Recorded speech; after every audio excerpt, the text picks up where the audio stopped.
মধ্যে ২৬০টি ভূপাতিত করা হয়েছে। বিদ্যুৎ কেন্দ্রে আঘাত হানার পাশাপাশি আবাসিক ভবন ও যানবাহনও ক্ষতিগ্রস্ত হয়েছে।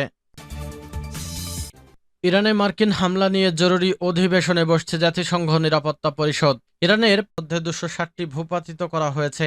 বিদ্যুৎ কেন্দ্রে আঘাত হানার পাশাপাশি আবাসিক ভবন ও যানবাহনও ক্ষতিগ্রস্ত হয়েছে।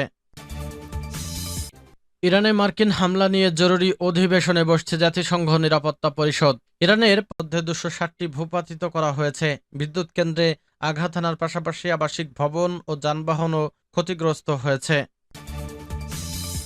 ইরানে মার্কিন হামলা নিয়ে জরুরি অধিবেশনে বসছে জাতিসংঘ নিরাপত্তা পরিষদ। ইরানের মধ্যে ২৬০টি ভূপাতিত করা হয়েছে। বিদ্যুৎ কেন্দ্রে আঘাত হানার পাশাপাশি আবাসিক ভবন ও যানবাহনও ক্ষতিগ্রস্ত হয়েছে। ইরানে মার্কিন হামলা নিয়ে জরুরি অধিবেশনে বসছে জাতিসংঘ নিরাপত্তা পরিষদ। ইরানের